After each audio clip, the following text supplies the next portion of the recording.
All right. Good evening, everyone. Thank you for taking the time to join us for this important Act 34 hearing regarding the proposed construction of the North Brandywine Middle School. Tonight's hearing is an important and required step in the public process. It provides an opportunity to formally present the details of a project, including scope, timeline, educational need, and financial impact. And most importantly, they ensure transparency within our community. The proposed North Brandywine Middle School represents more than a building project. It reflects our commitment to providing safe, modern, and future-ready learning environments that support our academic, social, and emotional growth of our students. As a district, we have carefully evaluated enrollment trends, facility conditions, long-term educational needs to ensure that this proposal is thoughtful, responsible, and aligned with our strategic vision. Thank you.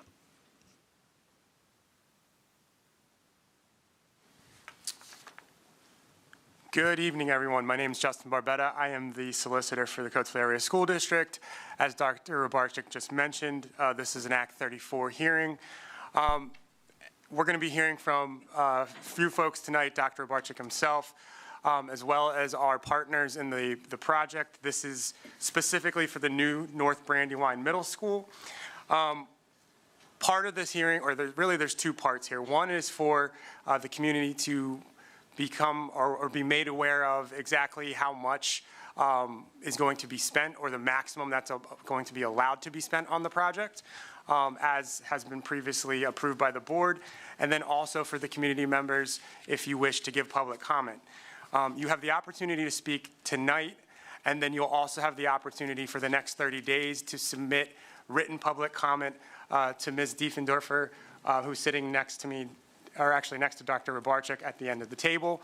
So we'll keep that open for the next 30 days. Just to make a couple points before we get started, I'm going to mark the packet that's been circulated and I believe is left at the front of the room this evening as Exhibit 1. And the folks who are going to be speaking this evening will be working off of that packet moving forward. You'll notice that within the packet, it includes a couple pertinent pieces of information, one being the public listing that we had in the Daily Local leading up to this hearing, and then information related to the project itself. So I'm going to turn it over to Dr. Rybarczyk and Mr. Schrader to move forward with the history and the construction project itself. All right. So basically, just to briefly outline how we've arrived at this point in the process, our efforts began with a comprehensive review of our district facilities, including assessment of the current North Brandywine Middle School, infrastructure, systems, and capacity to support modern instructional programming. Through feasibility studies, professional evaluations, and consultation with architects and engineers, it became clear that the scope of needed renovations combined with long-term enrollment considerations required us to seriously evaluate the option of a new construction. Over the past several years, the Board of School Directors and Administration have engaged in detailed discussions, cost analysis, and long-range planning. We reviewed multiple scenarios, considered renovation versus replacement options, examined project costs, evaluated the educational impact for each pathway, and then community input, demographic data, and financial modeling has all played a role in shaping the recommendation before you tonight. The Act 34 process represents the next formal step, ensuring the public has the opportunity to hear the full proposal, understand the financial implications, and provide feedback with any final decisions that are made. We understand that the project of this magnitude both requires financial investment and community trust. That is why tonight is about shared, clear information, answering questions, and listening to feedback. Our goal is to ensure that every stakeholder has a full understanding of the rationale behind this project and the long-term benefits it will bring to our students and the Coatesville community. So thank you for your continued engagement and support of the Coatesville Area School District, and we look forward to walking through the details of the proposal with you this evening. Okay, thank you, Dr. Rybarczyk. Mr. Barbetta, we may want to grab an Act 34 booklet as well and mark it as Exhibit B or Exhibit 2, whichever. So I actually, do we have the formal? Yes, the actual formal packet at the back. That would be great, actually. Yeah.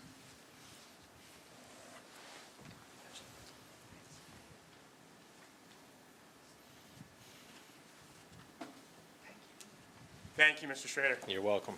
We are going to mark that as Exhibit 2. Okay, so David Schrader, I'm an architect, and we have been working with the district from the master planning process on. I have two roles here this evening. One is to describe the project options that were considered in the process to get to where we got to, and then to get into the project itself. And so I'll do what I can to try to go through that. To start with, the district held a number of community task force workshops to get to the final plan that they actually arrived at. And you saw the dates on the slide that Dr. Rabarchik was presenting from. Essentially, it was narrowed down from a very large group of options to 4 final options for the district. Some of the work that is considered on these slides has actually already been committed. Those of you who are following the work being done in the district, you know of the new Doe Run Elementary School that's going up on the old South Brandywine site. That's one of the projects that is the outcome of this. But to go back in time a little bit, there were 2 option A's. In the case of the option A1, it was focusing on renovations and additions at the North Brandywine Middle School. And these all have a very similar start in that they were focusing on trying to potentially pull 2 elementary schools offline, leaving 4 elementary schools. And the group would handle those elementary schools in a variety of solutions. I think folks are seeing the implementation of that now. The A1 version had a 6-8 middle school that would be renovation and additions, and then ultimately that would pull 8th grade off of the high school campus, leaving a 9-10 senior high and 11-12, as you folks know that to be today. So that was option A1. You can see the pros and cons on this slide. Option A2 was something very similar. However, it was focusing on one new grade 6 to 8 middle school. And in that case, you were going to handle the situation at the high school the same. You would have a 9-10 high and 11-12 senior high. In that case, of course, just like you've seen, the 8th grade would be pulled off of the high school campus and into the middle school program again. Then there was an option B. Option B intended to pull 3 of the schools offline, leaving 4 K-5 elementaries, a 6-8 middle, and then a 9-12 high school campus. And if I remember this one correctly, the intent was to actually house all of this at the high school campus so that your current 9-10 would have become the 6-8 middle school, and 6th grade through 12th grade would be housed on the high school campus. This was taken off the list of options fairly quickly. Basically, the cons you see are pretty significant. You would have had a very large population at the high school site, and the district realized and the folks in the task force realized that was not an appropriate way to handle the high school campus. So ultimately, I think the team ended up on a hybrid of this option C. It was a 2 middle school solution. You folks have seen some of this implemented through Scott Middle School, and ultimately the addition to the current North Brandywine existing middle school. That addition is going to become part of the new construction project when the old North Brandywine Middle School is demolished at the culmination of this project. So the option that we're talking about as a district tonight is this hybrid option, hybrid being that you were not doing additions and renovations to North Brandywine, you were building a new building there and taking the old North Brandywine down. So that ultimately is the history leading up to the decision to build a brand new North Brandywine Middle School, incorporating the addition that was built onto North Brandywine last year. So now on to a project description. We'll go through some plans. We do not have floor plans for security purposes, but we do have building renderings to give folks a sense of what the building may look like. We have then to describe the plan-con process, and I'll go through that quickly, but it'll lead folks to understand where the Act 34 number comes from that everybody sees in the Act 34 advertisement and the total construction costs that everybody sees in the advertisement. So this is the proposed site plan for the new North Brandywine Middle School. You can see Reeseville Road running left to right. Reesville Elementary School is just off the upper left-hand side of the site plan here. And if you were focusing on where Wawa is relative to this, it would be in the lower left-hand corner, just to give you some reference. Hurley Road and the Y are on the right-hand side of the site. And the existing middle school sits right about where the baseball diamond is in this rendering. So it's the upper center portion of the site. The new building will be located down to the right-hand side, and it will be incorporating the existing addition that's actually the upper left-hand side of this image. New parking lots will be constructed where the existing building is to the top of the access road, and there will be a new parent drop-off and parking that will be roughly parallel to Reesville Road. And then a bus drop-off area, a whole separate bus drop-off area will be to the right-hand side of the site, allowing parents to drop off at one location and buses to drop off the other to separate the car and bus traffic. And when the site is fully restored, you'll see some playing fields at the back side of the site as well. We did remove the floor plans for security purposes. The building essentially is going to be constructed as a two-story structure. We're looking at it being built with 3 sets of 2 teams, so 6th grade teams, 7th grade teams, and 8th grade teams, and each of those will be a cluster of learning studios or classrooms around a large group instruction space. All of that is focused around a media center, dining space, auditorium, and the building ultimately will be about 138,000 square feet. So these are some renderings of the proposed building. You can see the 2-story classroom wing on the left-hand side here. This is a view of the main entry. On the right-hand side, you see the gymnasium complex, and you see the parent drop-off entry is the canopy that extends near the 2-story structure. As you rotate around the site a little bit, you can see the gymnasium to the right-hand side. The auditorium is also located over there, and you can see the main entry in the 2-story classroom structures here. As you start to look at the inside of the building, there's a courtyard in the center of the structure, and the auditorium will be on the right-hand side of that courtyard. This is a look at the library space at the center of the building. This is the core of the academic side of the building, so this is where the 2-story classroom wings surround, and so all of the learning resources are right at the center of the educational spaces. This is the dining space, which is located at the back of the site. And a typical corridor classroom area, you can see how some of the graphics are starting to introduce you to the 6th grade wing, the 7th grade wing, or the 8th grade wing. And then these are the teaming structures at the center of each of the classroom wings. So it'll give students the opportunity to work in these large group instruction spaces. They can break up into small groups, large groups, or work on projects in these areas outside of the classrooms. And then this is a typical classroom. We are looking to try to group small teams of students around these large group instruction spaces so that it really feels like a set of groupings of small schools within the building. We're going to move into the PlanCon documentation. So the derivation of the costs that you see in the advertisement tonight are the outcome of these sheets, these worksheets.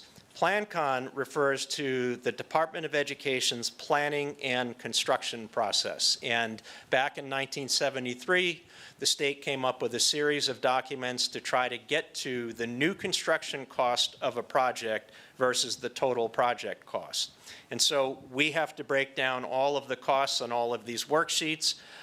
This process was originally built around creating reimbursement for the school districts, and so it created several caps for the school districts to follow. You'll see 2 of those in a moment here. But ultimately, we were to advertise the total cost of the project for transparency to the public, and then the new construction costs of the project. The Act 34 costs I'll share with you in a moment, but it starts with the new construction only. In any project, you have 2 sets of costs. One is the construction cost, which is the hard cost to put that building out there. And then there's something called soft costs, which are all of the fees, the permitting, and all of the things that go along with the building process. So the hard costs, or the construction costs of a project like this one, this was estimated at $67,509,456.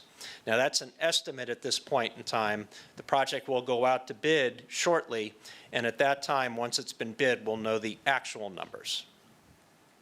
There are a variety of costs that are added to those construction costs to create a total project cost. So this is the first of the numbers that you see advertised in the advertisement, and that is this $96,202,044. That is called the total project cost. Those are all of the project costs that might be expended to get the building built, furnished, technology filled, and all of the costs that go with that. We then are to pull the site costs out of that construction cost, and in this case, you see $9,511,482 for the site costs, and the soft costs that go along with that are $475,574. So this allows you to arrive at what is called the Act 34 costs. It is that total construction cost minus the site costs. So the advertised Act 34 cost is $57,522,490. So there are two caps to construction costs in the state. One is that Act 34 maximum building construction cost plus 8%. So if the bids came in more than the $57,522,490 plus all of the site costs that go along with that, by 8% or more, a second hearing just like this would have to be held.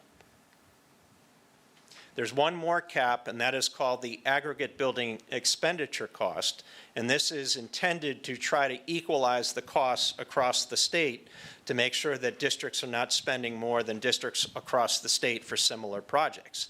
And in this case, as you calculate the value, that total value is $61,391,520. The Act 34 cost is $57,522,490. It is less than that. Therefore, this project does not exceed that aggregate building expenditure cost. So that wraps up the reasoning behind the costs related to this project. And now we're going to talk about the financing, and Mike Lillies will take that on. Thank you, David. Hi, everyone. I'm Michael Lillies with RBC Capital Markets. Also with me is Dan O'Brien, and we are the district's bond underwriter. So what I'm going to talk to you about is how this project is going to be financed and what is going to be the impact to the district and the residents' taxpayers. So let me. Okay, so there are four principal types of financing that the school district could use. The first is cash or a short-term bank loan. Because of the size and the scope of the project, neither are really feasible. So then the district is left with the three other remaining types of financing, each of which would be a bond issue. And one way to think of a bond issue is it's similar to a mortgage, where you're borrowing money over a long period of time, and you have payments either monthly or semi-annually with the bond issue. So the first option, general obligation bond issue, that's basically the school district issuing its own bonds to finance the project. A local authority was used many years ago more often, but there is an authority for the school district, the Coatesville Area School District Building Authority. It was used a few years ago for a specific purpose, but for this purpose, it really isn't feasible, at least from a cost standpoint. And the final type of bond issue would be going through the State Public School Building Authority. So we ran an analysis, and what we found is that, and it wasn't surprising, that the general obligation bond issue is the best way for the school district to go to finance the project. Reason being that with the authority issue, the two different types of authority issues, there are additional costs and upfront costs, and the interest rates tend to be a little bit higher. So the general obligation bond issue is going to be the way to go to finance this project. So I just covered the analysis. Oop, let me get to this page. Did I skip a page here? Yes. So state reimbursement. Several years ago, and the years leading up to that, the state would provide basically some dollars that they would give to the school district to offset the payments they would be making. So there has been a moratorium, and David might have mentioned this with the Department of Ed, and so right now there is no reimbursement, and we're not anticipating that to change in the near future.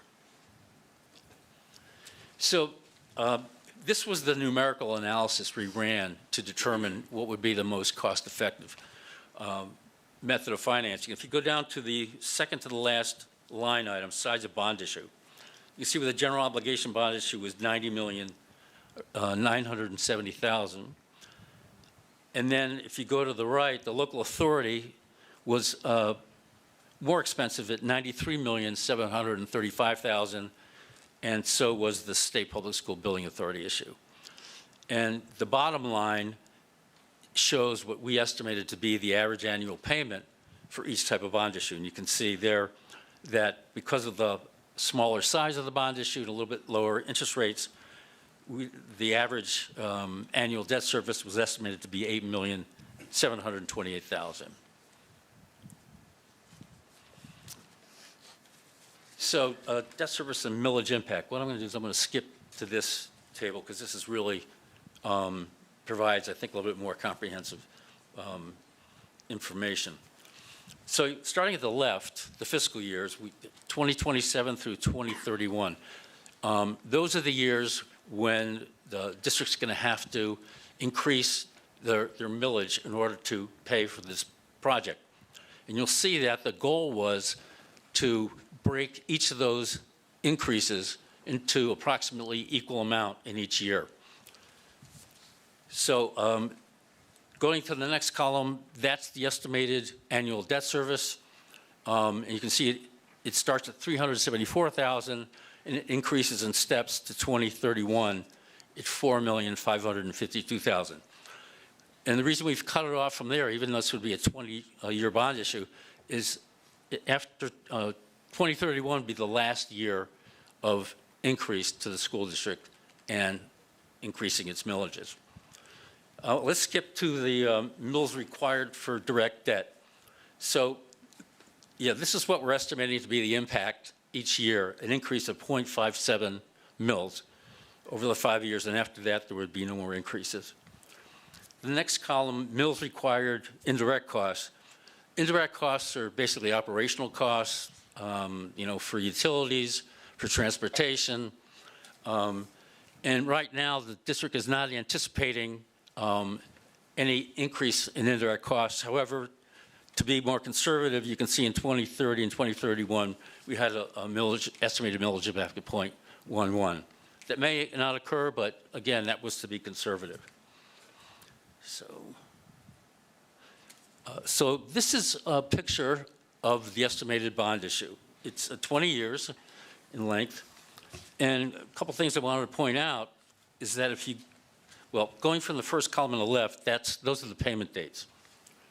And then we're showing the estimated principal amount in each year. And you can see that there's only $5,000 of principal that we would have the district pay. And the reason is that we waited then to the last 4 years. You can see there's sizable amounts of principal. The reason is that we're minimizing the impact to the district in these years where there's just $5,000 principal amounts, because it minimizes the impact to the district because it already has a lot of debt service it's paying. So the last 4 years, the district's existing debt service goes away. So there we can increase the payments, but in doing so, there won't be any additional impact to the school district. This schedule is showing that, as I mentioned earlier, the district's not anticipating any increased operational costs as a result of this project. So this last schedule, I think, gives gives a nice picture of what the impact's going to be. And I'm going to have you go to column 8. It's the annual millage impact. And you can see between those two darker lines, and there's also a pinkish color, you can see those estimated 0.57 mils increase each year during the fiscal years of 2027 through 2031. And after that, as I mentioned, there's no increased impact to the district. So let's move over to column 13. And what this column is showing is what the annual impact in dollars would be to the median taxpayer assessed value of $122,850.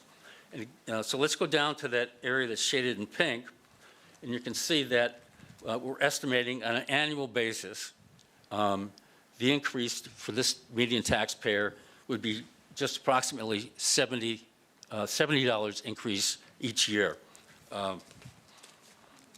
Then let's go over to column 14. And so this is what we're estimating the monthly impact to be to the taxpayers. Again, going to that shaded area in pink, the increase is estimated to be $5.80 a month for the next 5 years. So anyhow, so that we wanted to give you an idea of what the impact would be to the median taxpayer. So I guess that concludes my portion of the hearing.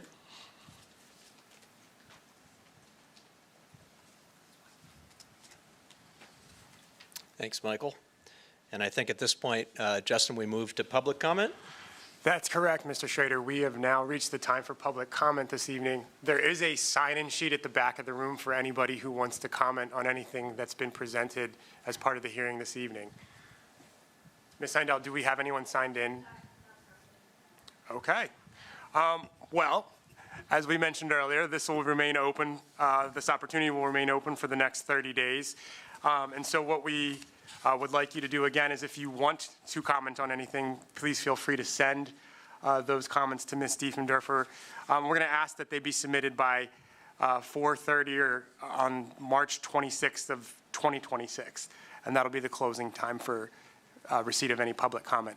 Before we close the hearing, though, I am going to mark that sign-in sheet as Exhibit 3, even though no one has signed on to it, just to indicate that we did have the opportunity to take public comment this evening. And that concludes my comments this evening. Dr. Abarczyk, Mr. Schrader, I don't know if there's anything you'd like to add before we conclude. No, I'd just like to thank everybody, Mr. Schrader, Mr. Bradley, and everyone who came tonight for the hearing itself and just understanding the impact of the new construction of North Brandywine for the district. So thank you, and at this time, I call adjournment to the hearing.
I call to order the Coatesville Area School District School Board meeting scheduled for February 24th, 2026.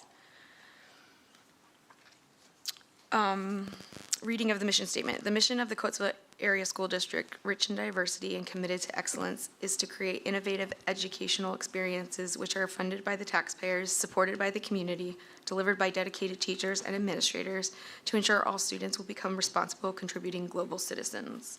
Madam Secretary, please call for the roll. Lear Nyako. Here. Steve Wilson. Here. Beth Brindle. Here. Holly Charest. Here. Bob Connect. Here. Shauna Maxwell. Here. Liz Muirhead. Here. Donna Rowland. Oh, she's excused. Robin Seagreaves. She's also excused. Davis May. Here. Julia Trexler. Here. At this moment, I ask everyone to please stand for a moment of silence and a salute to the flag.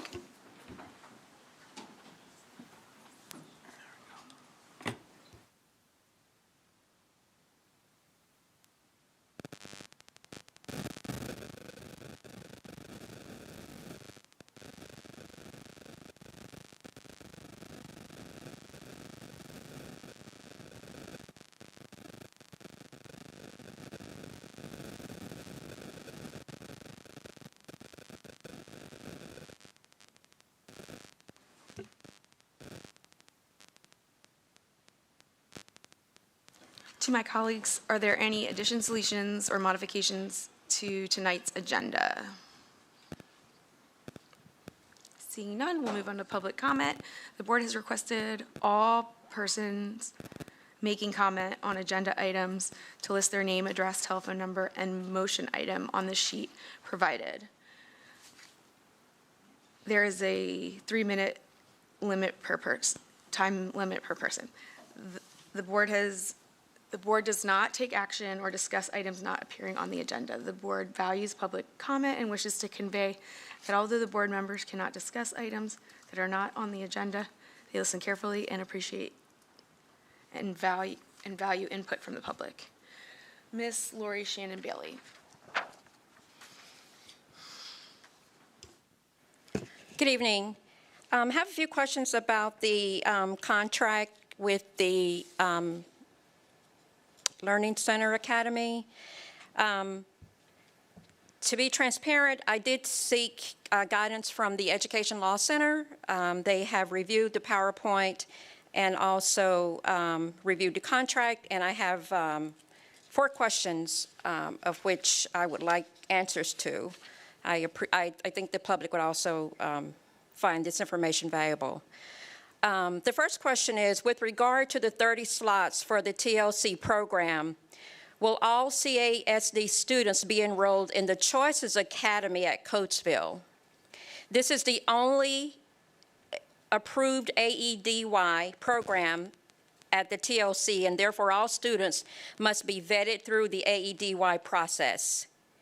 What is that process at Coatesville? Number 2, as you know, all students in an AEDY program are presumed to return to their regular school after 45 days. Can the administration tell us how many students placed in the Choices at Coatesville program remained in the program for 45 days or less, or can you provide this information to the community? Number 3, are any children ever referred to the Learning Center Academy as a placement to meet their needs as students with disabilities? If so, where are they educated? And I think that's all. I didn't write this down, but I have a few questions about the HR report. I've been noticing a series of coaching positions that have coaches have resigned. I'm just wondering, are these positions being replaced? The 8th grade boys lacrosse coach, the 8th grade girls lacrosse coach, 8th grade track coach, and there were some others on the last one, I believe. And so it just seems like there's a lot that's happening with these extracurricular activities. I also think the public would also find that information helpful. Thank you. Thank you. Next up is special reports. Okay, we have a few student recognitions this evening on behalf of the Coatesville Area School District, and I am going to announce them as we go here. And then I'm going to ask Ms. Yako and Mr. Wilson if you would go up and we'll get a picture with those individuals. The first group of students that I'd like to bring up, if I can get to it the right way here, is, I'm not sure if she made it, Jayana Remy. Did she make it? She did not. Corey Fields, if you would come on up, as well as Davis May. These three individuals, here, I'll give you their, oh, let me get Jayana's, you don't want hers. These three individual students were proud to make us proud, I should say, at the Martin Luther King Jr. student panel event on the weekend of Martin Luther King celebration, where they sat with Davis and Corey. How many other university students were there? 4 or 5? Yeah, there were 4 other university students. 4 other university students where they presented their perspective of being growing up as a black student in the area, as well as some of the history. Am I right, Davis? You corrected me. But also just some of the history behind Martin Luther King and just the kind of evolving into the student that you are today. So I just want to thank you for your participation in the event and being a part of that student panel. Davis was actually the MC, and Corey was on the panel along with Jayana, so thank you.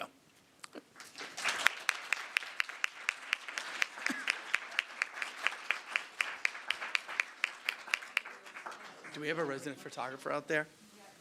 Is Rich out there? I will take a picture today. I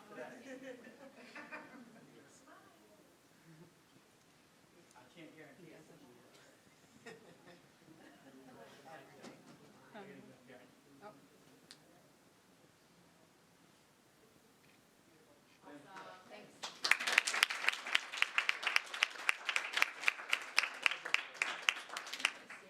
Yes. Should probably just give him a photo of Michelle.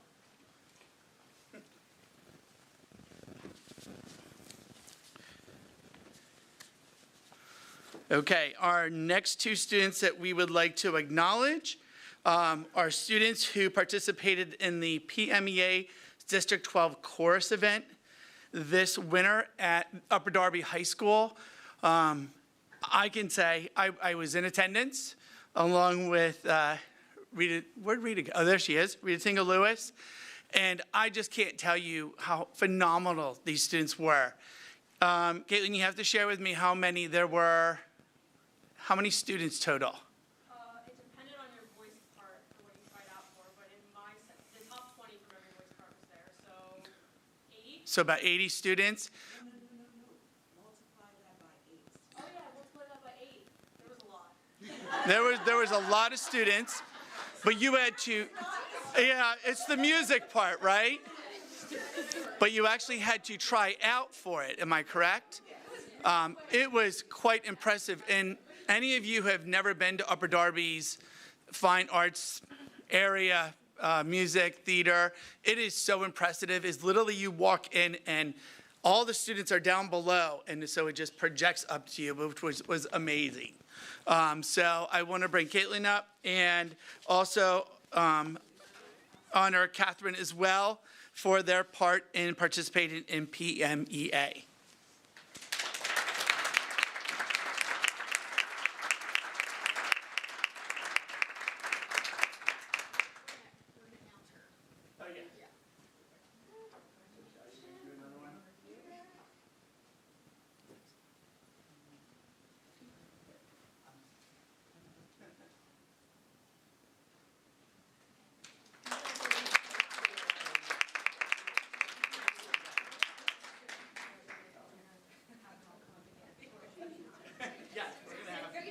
Picture of all 3 of you, so just be ready.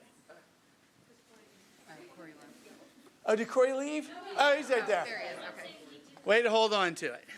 So as I was mentioning, as part of our student panel at the Martin Luther King Jr. event that was sponsored by the NAACP, Davis May, Corey Fields, and Jayana Remy, who's able to join us. Thank you.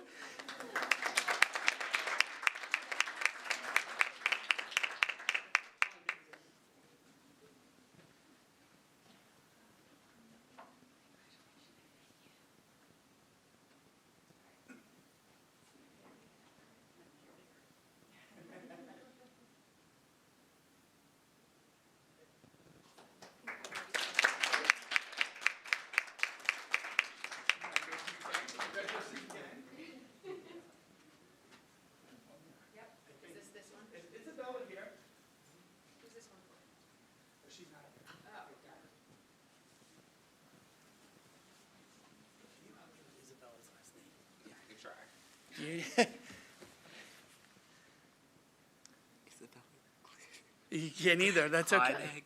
Kleinek, yes. I'm going to try this. Isabella Kleinek. And it's Favnzza, so I'm not sure, but it's like I said, with a name like Rabarchak, I never, try to question it. But she is being recognized. She was our holiday card winner this year, so we always get it framed for them and present them with a certificate. So we will make sure that Isabella gets her certificate and her framed card.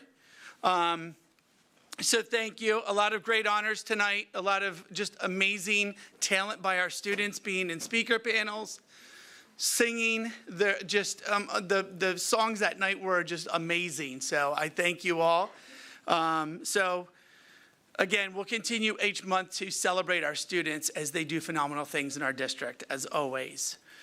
Now, we get to a part that I get to embarrass Lear in a little bit and the rest of the board. As you know, last month was Board Appreciation. And January was unfortunate not to be here due to a death in my family. And at the end of the month, we went virtual.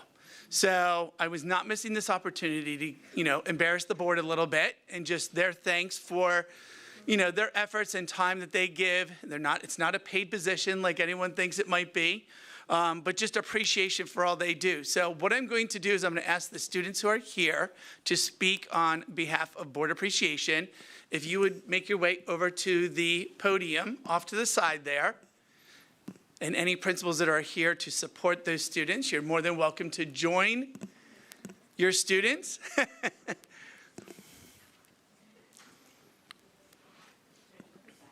Yeah. Hey, oh yeah, that would be great. That would have been funny. You should have done that. Then I could share them with Tim.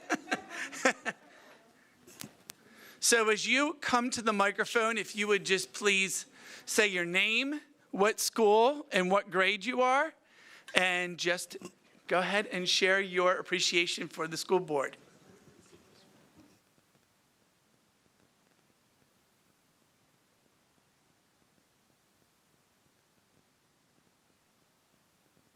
Take a moment to say thank you to someone special on our school board, Mrs. Charest. Not only has she volunteered so much of her time to the school board, helping our school to be a better place, but she's also my very first Girl Scout leader. Mrs. Charest, you show me what it means to be a kind, responsible, and brave person, from teaching new skills to always caring about our school and community. You've inspired us in so many ways. Your dedication and generosity reminds us that even small acts of service can make a huge difference. On behalf of Scott, thank you for your time, your guidance, and being such a wonderful role model. We're lucky to have you in our lives. I hope you know how much we appreciate you for everything. Thank you.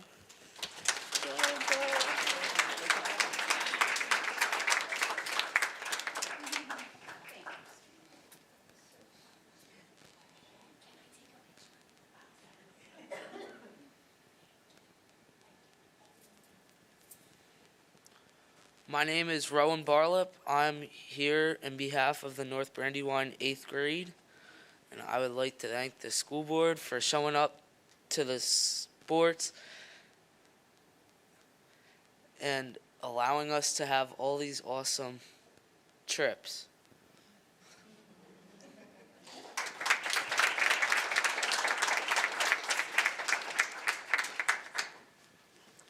Good evening. My name is Piper. I'm a student at Callan Elementary School. I just want to take a moment to thank the school board for everything they do for our schools. Your decisions help create opportunities for us to learn, grow, and feel supported every day. Even though students may not always see all the work that happens behind the scenes, we truly benefit from your time, dedication, and commitment to our education. From Callan Elementary, thank you for caring about our future. It really does make a difference.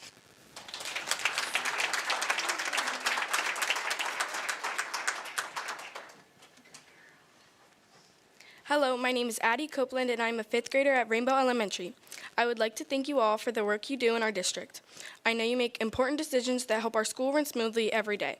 Because of you, we have teachers, programs, and activities that help us learn and grow. You help decide how to spend money, what rules we follow, and how to make our school better for everyone. Even though we may not see all the things you do behind the scenes, we know the decisions you make affect students like me every day. Thank you for caring about our education and helping create a positive learning environment.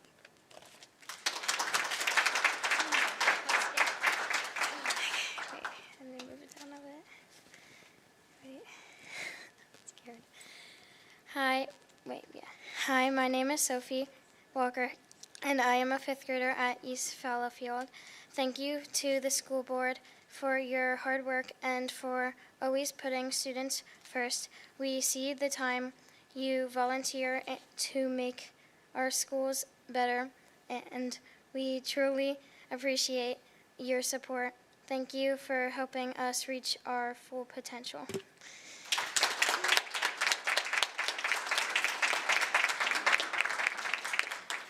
So thank you to our students for coming out tonight and just appreciating the school board. They really do have a thankless job in a lot of ways and a lot of behind-the-scenes approaches to what goes on in the district. And I just want to also extend my thanks and appreciation for all you do. So thank you.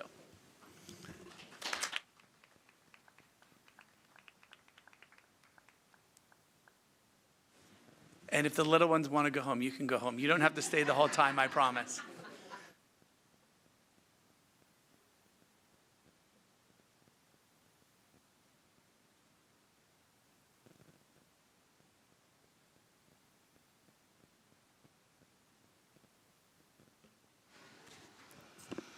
All right. May I have a motion to approve the minutes from both January 27th, 2026 meeting and the special meeting for February 10th, 2026, subject to any additions, deletions, modifications, or clarifications? Motion. Second.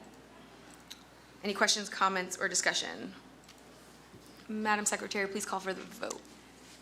Beth Brindle, Yes. Liz Muirhead, Yes. Bob Connect, Yes. Shauna Maxwell, Yes. Holly Charest, Yes. Steve Wilson, Yes. Lear Nyako. Yes. Motion approved.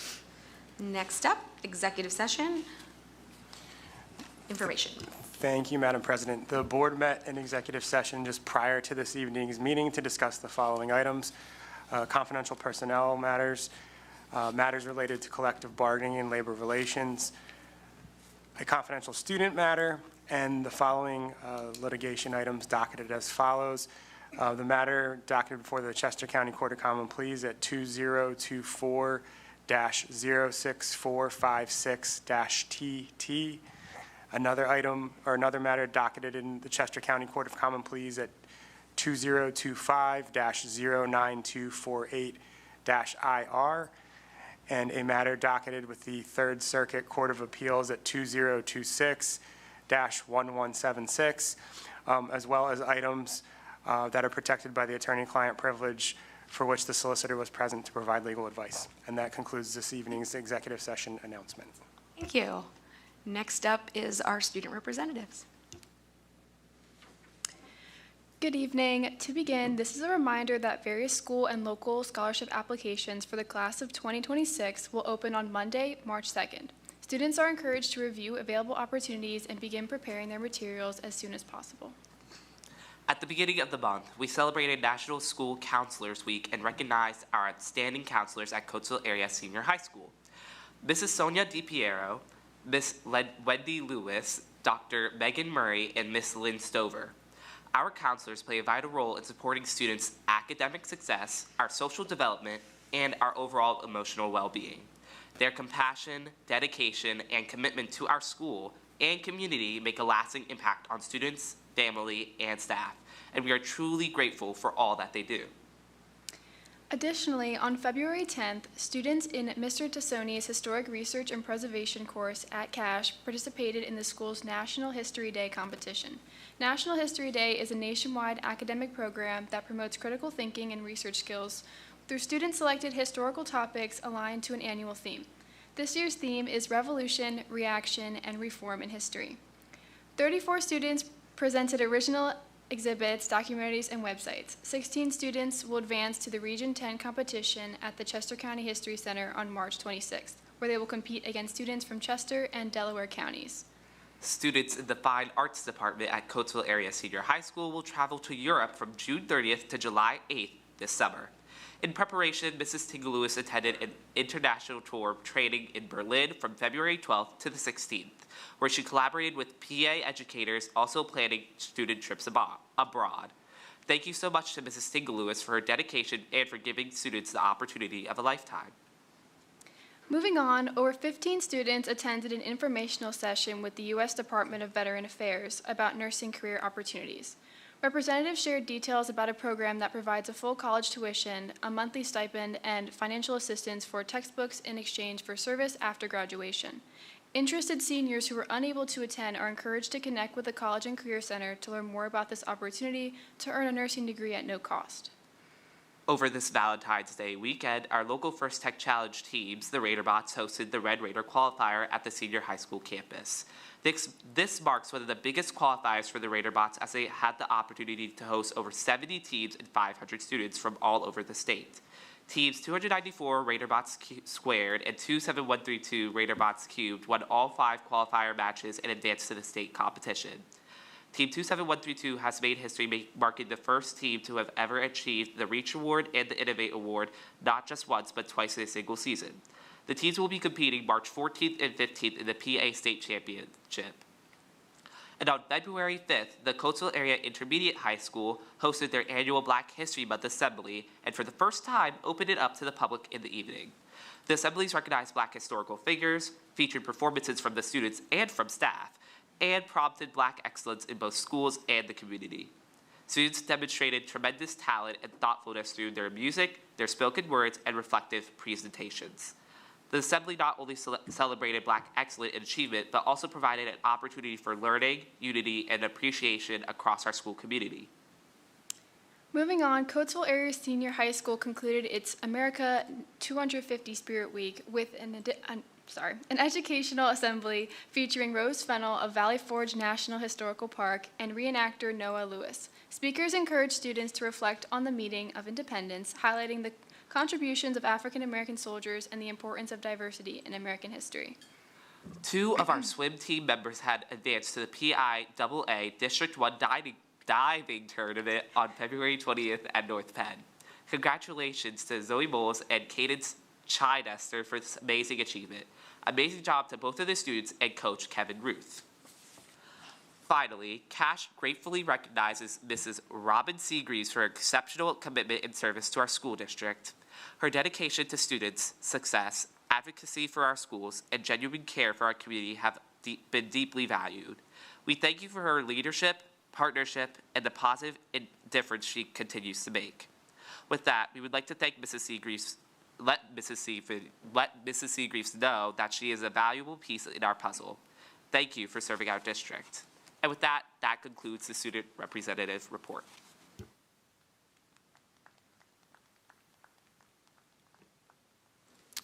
Okay, thank you, Julian Davis. We're going to roll right into the superintendent's report. Some duplications tonight, but that's okay. I didn't get to see your report ahead of time. But the first one is the Raiderbots, and as Davis, I think you mentioned, they just did an outstanding job. I had the opportunity of going on the second day to welcome everyone from across the state. They literally had teams from across the state. From Scranton all the way out close to the further side of Lancaster. It was just amazing. There were 37 teams, and they are serious when they get into their mode of Raiderbots and the robotics piece of it. And as Davis mentioned, there are 2 of 3 teams that are advancing to state. That will happen March, the 3rd weekend in March, I believe it is. So we'll be excited for them to see how they do when they compete at states. We had our Black History Month event over at the Intermediate High School, and just an amazing event that concluded with more of a community family event towards the end of the evening, where we had an open kind of forum where we got to visit with vendors, experience different foods and everything, and then we went into the presentation and program in the auditorium after later that evening. When I said this was truly a community event, we had our own cast from the facilities department and a couple of the guys backing him up with some music. And he sang again this year, Louis Armstrong.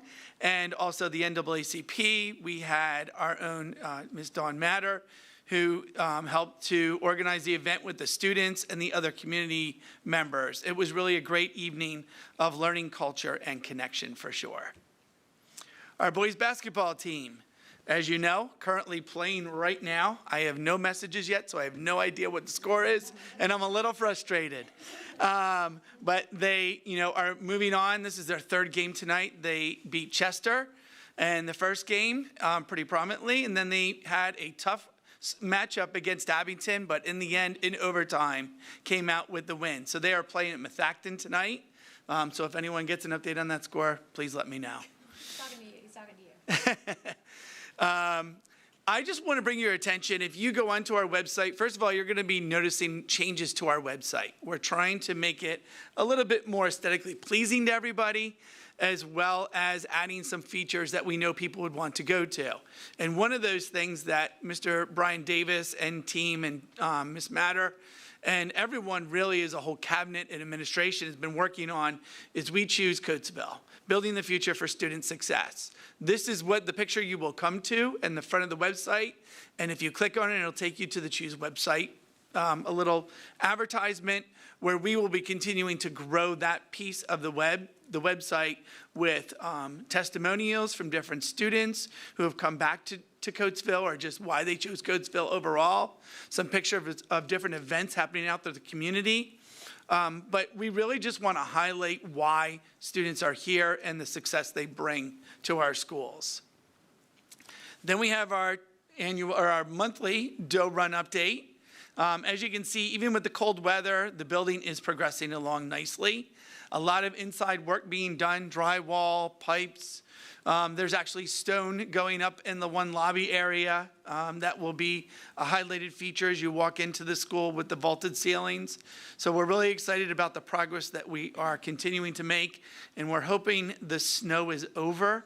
I'm going to cross my fingers and toes and everything else that we can get going on the outside as soon as the winter weather clears. Our School Resource Officers Day.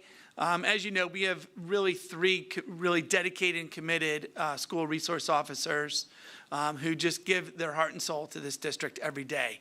They want to be here for students. They'd rather not be participating in the aspects of being a police officer, but they'd rather be there just to connect with students and mentor them and share their story.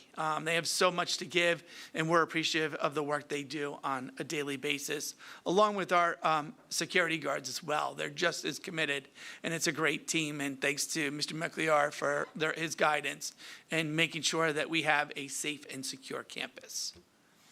National School Counseling Week, as you mentioned. There's all our counselors, K-12, some amazing people who really take the time to work with our students and make sure that we are just helping them be prepared socially and emotionally, and also with their pathways of what they hope to succeed as they, work through their educational career here in Coatesville. Believe it or not, we've had the 100th day of school. We're actually just about closer to 70 days left at this point. So it is quickly proceeding through the school year. And different students got to celebrate. I believe this is Rainbow Elementary, where students got to dress up. This is the traditional 101st day of school. So they wear a lot of polka dots over at Rainbow to demonstrate their excitement for the 101 day of school. But you also see some individual students who really showed their age dressing up as elderly. Comprehensive planning meeting, as I mentioned, we are complete with that plan. I just can't thank the comprehensive plan team and committee enough. Really dedicated individuals. We had approximately anywhere from every meeting from 35 to 50 individuals from across the Coatesville Area School District who came out to participate and help us lead to some very strategic goals, action plans, and metrics that we are going to use to measure our success. And as I shared with them, one of the things that we're going to be doing this year or this time with the comprehensive team is their work is not done.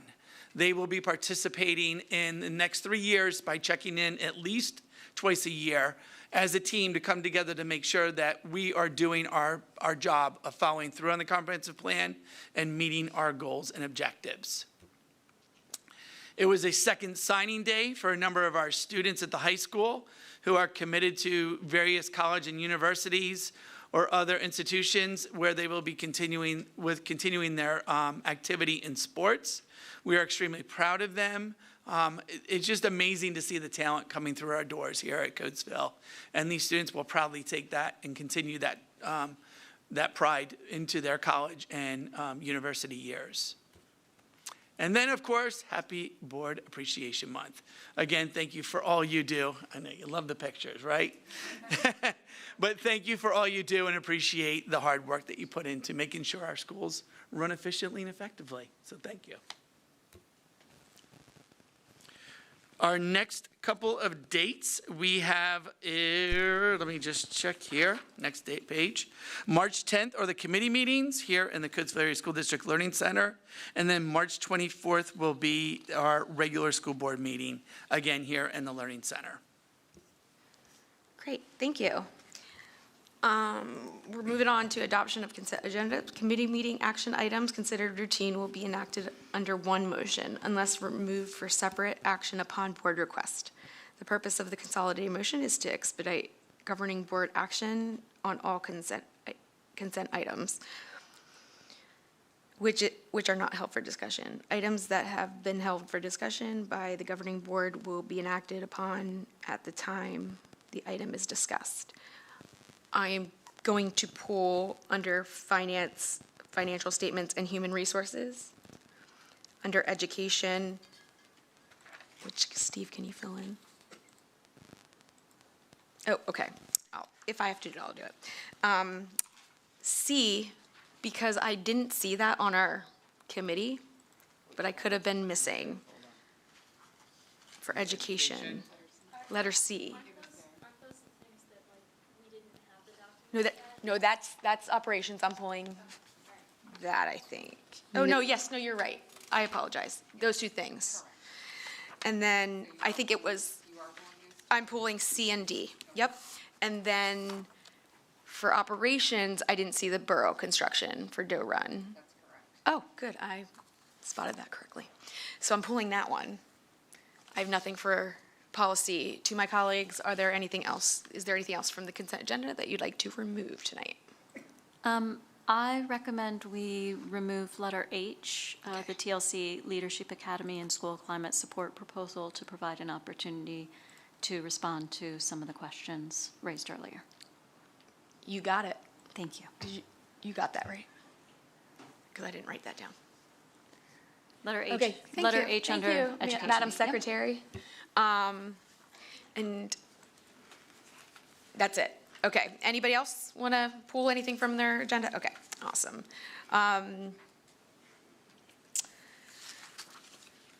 Okay. With those items being removed, may I have a motion to approve consent agenda? So moved. Second. Any question, comment, or discussion? Madam Secretary, please call for the vote. Shauna Maxwell, Yes. Leon Yacco, Yes. Steve Wilson, Yes. Bob Connect, Yes. Beth Brindle, Yes. Liz Muirhead, Yes. Holly Charest. Yes. Motion approved. Okay. We move to letter A of under Finance Committee. Recommended action that the Board of School Directors approve the financial statements and bills payables list as presented. Do I have a motion? Motion. Second. All right. It's been moved and seconded. Are there any questions or concerns about this item? Okay. Seeing none, Madam Secretary, please call for the vote. Holly Charest, Yes. Bob Connect, Yes. Liz Muirhead, Yes. Steve Wilson, Yes. Leon Yacco, Yes. Shauna Maxwell, Yes. Beth Brindle. Yes. Motion approved. Okay. Moving on to letter O, the Human Resources Report.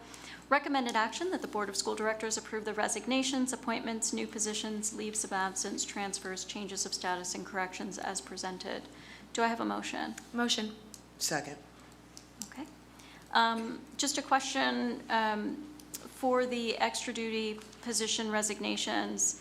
Are any of these positions being eliminated, or will we be re-advertising for replacements?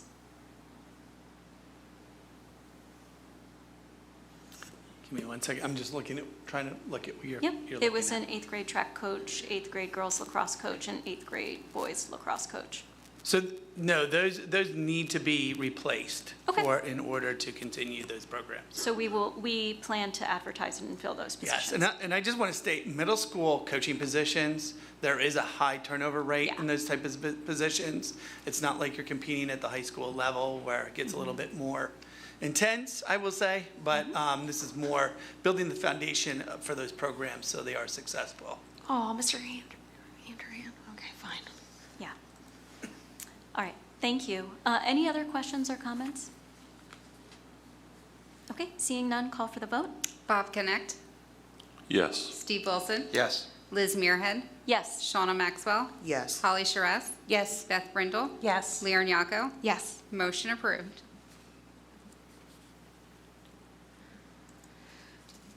That's all for Finance Committee. Am I taking education? Can you? C, D, and H? Yes. Yep, I didn't write down H. Yep. Okay. All right, for Education Committee, start with C, recommended action that the Board of School Directors approve the MOU for Career and Technical Program and the MOU with Octorara and CISD Protective Services as presented. Have a motion? Motion. Second. Any questions? I was hoping that we could get, like, Further explanation? yeah, I just. Dr. can- Ryder, you want to explain? Yeah, we'll probably want them for these two since there wasn't anything attached before. But we are looking to expand the offerings from a career and technical perspective for our students at the senior high school. We didn't have the MOU available, however, at the earlier meeting this month. So the information in front of you is really just to allow the students at the high school to participate in programming that is housed within our district but operated by Octorara School District. It's actually at the Public Safety Training Campus right near the South Coatesville Police Department, sort of across the street there. Students can participate in programming related to emergency services, so law enforcement, fire, and EMS. They go through a lot of programming similar to other CTE programming. Currently, our students participate in CTE programming that is primarily operated through the Chester County Intermediate Unit. The cost for students to participate in this programming at Octorara is very similar. In fact, it's the same as the cost for our students to participate in programming offered by the Chester County Intermediate Unit. So we felt that this was a great addition to what we are able to offer our students because it's in our district. We will transport them, so they will actually be closer. It will save some time. There are also other programs offered by Octorara School District in a CTE capacity, similar to our students that go to right now the Brandywine campus through the Chester County Intermediate Unit at the Career and Technical High School. And these would be things that we just want to give our students the most opportunities as they go through the high school years. And so we are hopeful that this will be approved and our students can then access it through Octorara. Are there any questions? Sure. Madam Secretary, call for the vote. Steve Wilson, Yes. Shauna Maxwell, Yes. Leon Yako. Yes. Bob Connect, Yes. Beth Brindle. Yes. Holly Charess, Yes. Liz Muirhead. Yes. Motion approved. All right, moving on to D, Moose Lodge contract, recommended action that the Board of School Directors approve the contract with the Moose Lodge as presented. Someone want to come up to give us a quick overview on that one? Did we move and second it? No, we didn't motion it. Oh, We need to move and second Yep. it, right? Okay, yeah. Someone make a motion, please? moved. Second. Thank you. Yep. That you had again for me? It's explanation of the Moose Lodge Yeah, contract just because for we the didn't have junior the- yeah. I'm sorry, the junior achievement finance part. Certainly. Sorry, I thought there was a specific question. So next week, we will be kicking off a program that the board has already approved, approximately a $40,000 grant through Junior Achievement. And as the culminating event for this activity, they are doing 2 days for our 8th graders, half of the class for North Brandywine, so half a class on one day and half a class the next day, and the same for our students from Scott. So we needed a space to house all of them, and the site that was chosen was the Moose Lodge in Coatesville. It's sort of out near the airport. They gave us a significant discount to bring our students there, and we posted and have solicited volunteers that will be leading these activities with our students. So if you are interested, I think a few more volunteers could still be used specifically for Monday. That's next Monday. So if you're an adult and you're interested, let us know. But absent that, the event that will be kicked off is small groups. They will be eating out there. They'll really be tied into the financial literacy that we are offering at the high school as part of the requirements.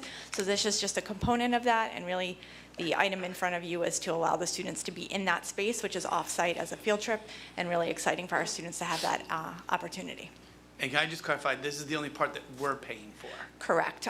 Again, $40,000, give or take, was already approved by the board as a donation. We just have to cover the cost of the rental space, and we negotiated with the Moose Lodge to give us that space at a reduced rate. Since it's during the day and they are not generally using that space for other things at that time, they were willing to work with us on that. And so this is just a very small component that the district is now covering, and that's all of the 8th graders across the district will be going Monday, Tuesday, or Wednesday, Thursday of next week. Well, thank you to them for doing that, and I appreciate you coming up and explaining those two, even though you actually did already during committee, but I just, before we pulled them, so I wanted you just to explain real quick before we took a vote on it. No worries, just wanted to make sure if there was a particular question that I had addressed it. Perfect. Thank you, thank you. Madam Secretary, could you call for the vote, please? Liz Muirhead, Yes. Shauna Maxwell, Yes. Bob Connect, Yes. Beth Brindle, Yes. Lior Nyako, Yes. Holly Charess, Yes. Steve Wilson. Yes. Motion approved. Okay, moving on to H. Recommended action that the CSD Board of Directors approve the recommended proposal from the Lincoln Center for Family and Youth Services as presented. Have a motion? Motion. Second. I asked for this to be pulled because we had some questions raised during the public comment before the meeting, and I thought this would be a good opportunity to discuss any of those questions that were raised. And it looks like Mr. Brazel's here. Yeah, I don't, if we need him to answer If we any of need those him, right, questions. yeah. Right, which is great. So I took some notes. One of the questions was, are all CASD students enrolled in the Choices Academy at Coatesville? I believe the answer to that was yes, but can you confirm? Yes, Ms. Snyder's going to come up because she knows the insides out of it. But Awesome, love I that. think the answer is yes, for sure. Okay.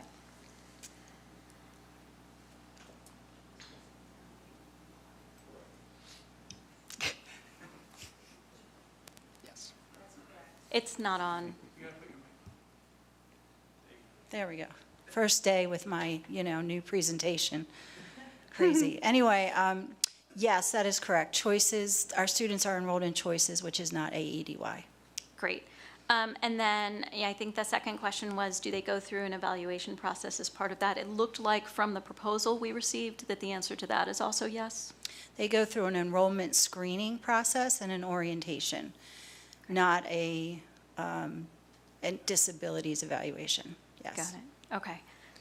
And we have students, I'm kind of combining two questions, but we have students that are placed there long-term as a placement decision, but we also have students that are there as an AEDY program. Is that correct? We do not currently have any students placed there in the AEDY program, but we do have students placed there as a placement opportunity, an alternative placement opportunity for their benefit. Yes. Great.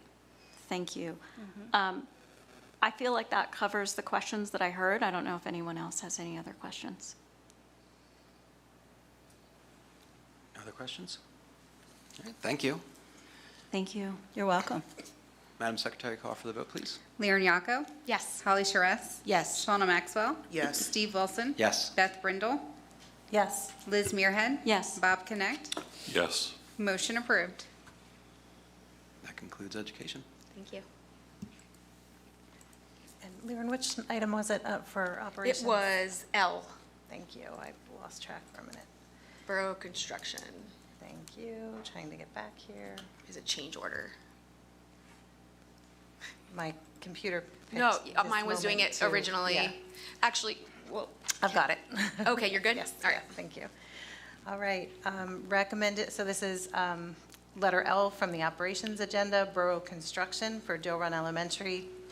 Recommended action I don't know why I'm getting feedback, that the Board of School Directors approve the change order from Borough Construction for the revised water main extension insurance cost at Doe Run Elementary for a total cost of $154,957 as presented. Do I have a motion? Motion. Second. I pulled this because it wasn't on our committee agenda, so I just wanted to get some, tell us what this is about. So previously, you approved the agreement for the water main extension, 1.6 and change. We had hoped to include the water main extension in our OSIP program, which is an insurance program which the district covers the insurance to save money. The company ruled that we could not fold this under that program due to where it's being installed. So this is the cost of the insurance for the water main extension for Doe Run. Great, thank you. Okay, are there any further questions, discussion? Please call for the vote. Leon Yacco? Yes. Beth Brindle? Yes. Holly Charess? Yes. Bob Connect? Yes. Shauna Maxwell? Yes. Steve Wilson? Yes. Liz Muirhead? Yes. Motion approved. All right, that brings us to public comment. At this time, the board will hear public comment on matters of public concern. Please list your name, address, phone number, and topic on the sheet provided. There's a 3-minute time limit. Ms. Lori Shannon Bailey. And as Ms. Lori Shannon Bailey is coming up to the microphone, Mr. Brazel, thanks for the update. We are up by 3 at the end of the first quarter. 19-6, up 6. There we go. Keep it going. Go Bill. Sorry, Ms. Lori Shannon Bailey. I didn't take your time, though.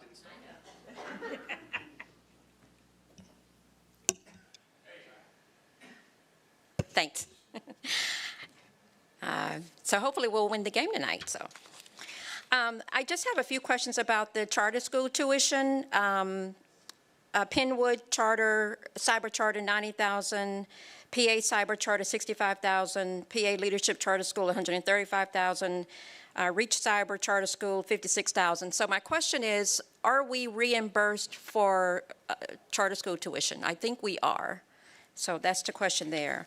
And I do have another question about the Learning Center Academy, but I'll email that. And then also, is this report online? I looked on the website and I did not see it. If not, it will be up there tomorrow. Okay, and then can we email Ms. Diffenderfer instead of sending something in snail mail?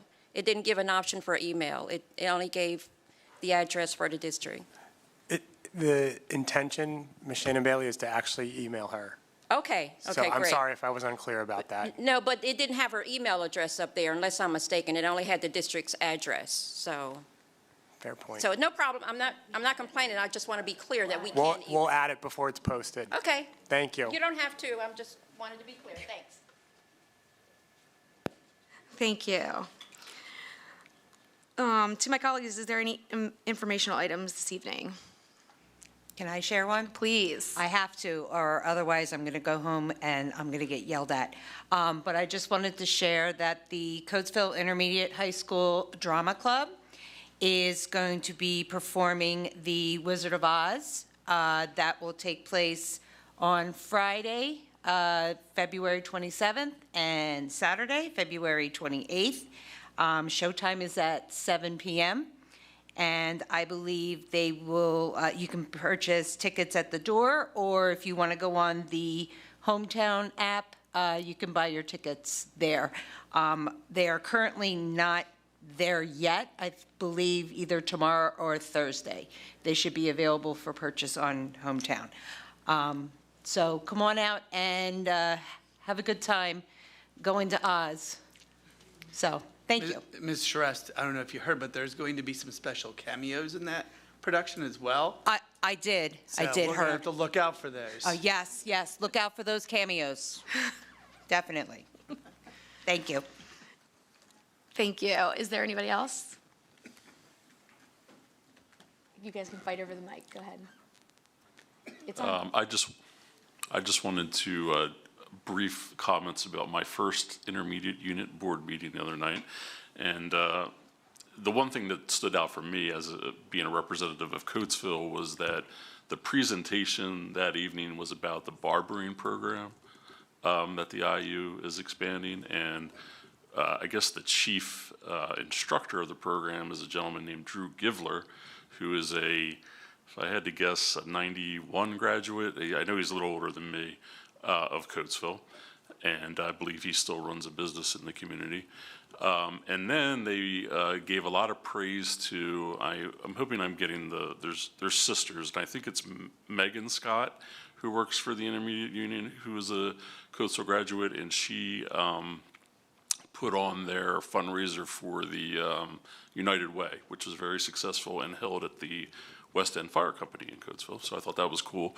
And then in one of the presentations they gave about some program, because it all kind of blended together, but was a gentleman named Kyle Simpson, who is a graduate of Coatesville, and I was his scout leader, and he's an Eagle Scout and all-around good guy, and I'm trying to figure out how old he would be now. Probably he'd be close to 40 now, but so I don't know where that puts him in graduation years. But it was good to see three, people from Coatesville figuring prominently in the intermediate unit. So it was very cool.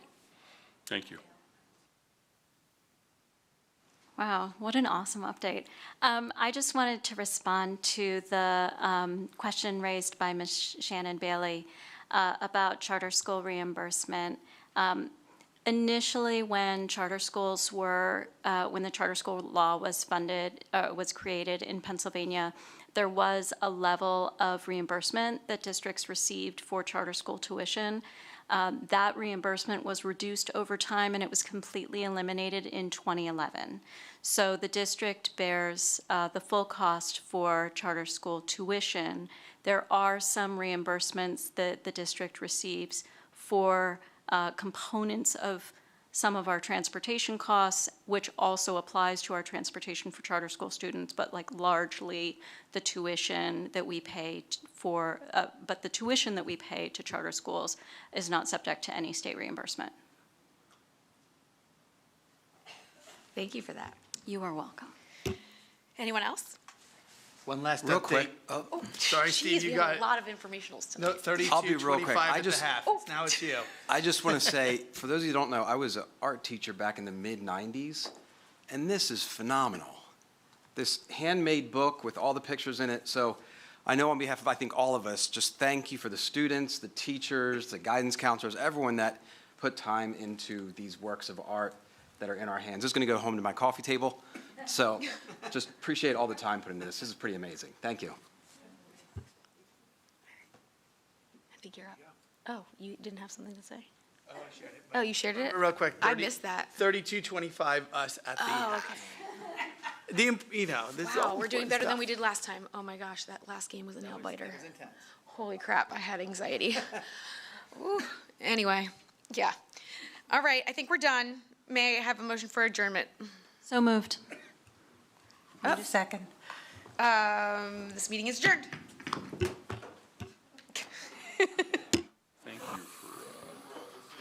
you for answering her questions. I think it goes a long way to, assuaging some of her concerns.